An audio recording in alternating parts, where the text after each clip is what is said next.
Welcome to your channel children education point Nainwa. दोस्तों, स्वागत है आपका चिल्ड्रन एजुकेशन पॉइंट नैनवा में। हमारा टेंस का जो टॉपिक था वो कंप्लीट हो गया था और आज हम एक नया टॉपिक पढ़ेंगे जो कि बहुत ही इजी है, लेकिन सबके लिए नहीं होता है। तो आपको आर्टिकल में आज समझाऊंगा और मुझे ऐसी आशा है कि आपको समझ में आ जाए। वैसे इतना हार्ड टॉपिक नहीं है ये, लेकिन ये टॉपिक बहुत इम्पोर्टेंट है और लगभग सभी एग्जाम्स में इसके 2-4 प्रश्न पूछे जाते हैं। सबसे पहले आर्टिकल की बात करते हैं कि आर्टिकल कितने प्रकार के होते हैं। पहली बात तो ये कि आर्टिकल होते क्या है। आर्टिकल का मतलब होता है कोई ना कोई संकेत, कोई ना कोई संकेतक, कोई ना कोई संकेत देने वाले शब्द होते हैं। और आर्टिकल का प्रयोग जो करते हैं वो नाउन से पहले करते हैं। नाउन से पहले आर्टिकल का प्रयोग किया जाता है और आर्टिकल वैसे 3 हैं।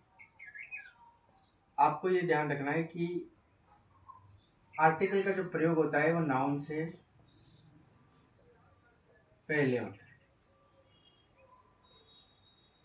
अब बात करते हैं कि आर्टिकल कितने प्रकार के होते हैं। तो आर्टिकल 2 प्रकार के होते हैं। पहला होता है इनडेफिनिट आर्टिकल।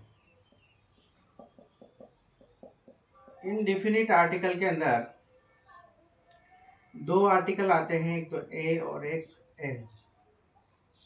और जो डेफिनिट आर्टिकल होता है, डेफिनिट आर्टिकल के अंदर एक मात्र आर्टिकल आता है द। कौन सा? द। इस तरह से हमारे पास टोटल आर्टिकल हम पढ़ने वाले हैं 3।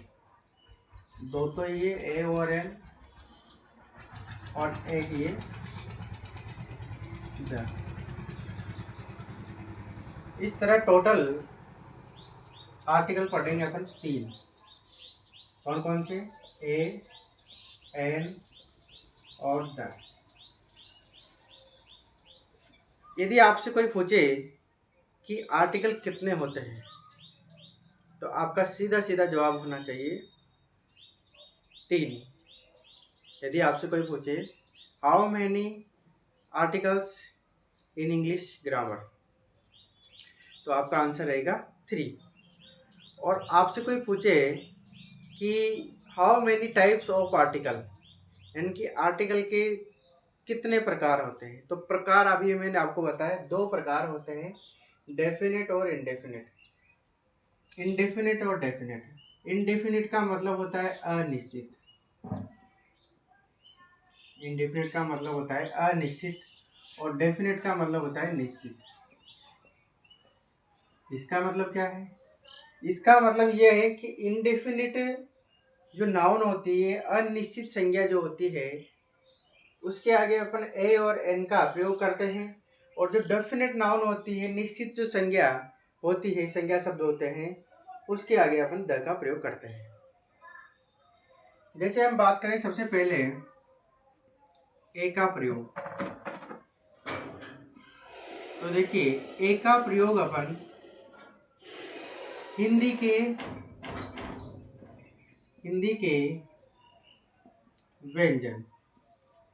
व्यंजन कहाँ से कहाँ तक होते हैं? व्यंजन होते हैं क से ह तक। किसकी बात कर रहे हैं अपन? हिंदी के व्यंजन की बात कर रहे हैं। हिंदी के व्यंजन की ध्वनि, हिंदी के व्यंजन की ध्वनि से शुरू होने वाले एक वचन संज्ञा शब्दों से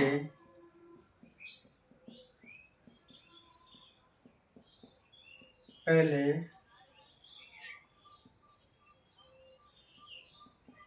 एक का प्रयोग करते हैं। आई बात समझ में? बात यह है कि ए और एन का प्रयोग अपन एक वचन संज्ञा शब्दों से पहले करते हैं। एक वचन का मतलब सिंगुलर नाउन। सिंगुलर बोले तो एक से ज्यादा अगर वस्तु होगी तो ए और एन का प्रयोग आप नहीं कर सकते। और ए की बात करें तो ए का प्रयोग हिंदी की व्यंजन क से लेकर के ह तक की ध्वनि से शुरू होने वाले एक वचन संज्ञा शब्दों से पहले करते हैं। जैसे मैंने लिखा है यहाँ पर काऊ, तो काऊ में जो पहली ध्वनि आ रही है वो क की साउंड निकल रही है, क की ध्वनि है, तो यहाँ पर अपन ए का प्रयोग करेंगे। ऐसे मैंने लिखा है यहाँ पर डॉग, डॉग में भी यहाँ पर ड की ध्वनि निकल रही है, इनकी व्यंजन की ध्वनि है, तो इससे पहले भी अपन ए का प्रयोग करेंगे। जैसे मैंने लिखा यहाँ पर मंकी, मैंने लिखा है यहाँ पर मंकी, तो मंकी में भी यहाँ पर साउंड म की आ रही है, तो यहाँ पर भी अपन ए का प्रयोग करेंगे। इसी तरह मैंने लिखा है यहाँ पर डंकी, तो डंकी से पहले भी यहाँ पे भी ड का साउंड निकल रहा है, तो ए का प्रयोग करें। जैसे मैंने लिखा है यहाँ पर यूनिवर्सिटी बॉय, तो यहाँ पर यू का साउंड है, यू मतलब ये, तो ये का साउंड आ रहा है, मतलब ये व्यंजन ध्वनि है, तो इसके आगे भी अपन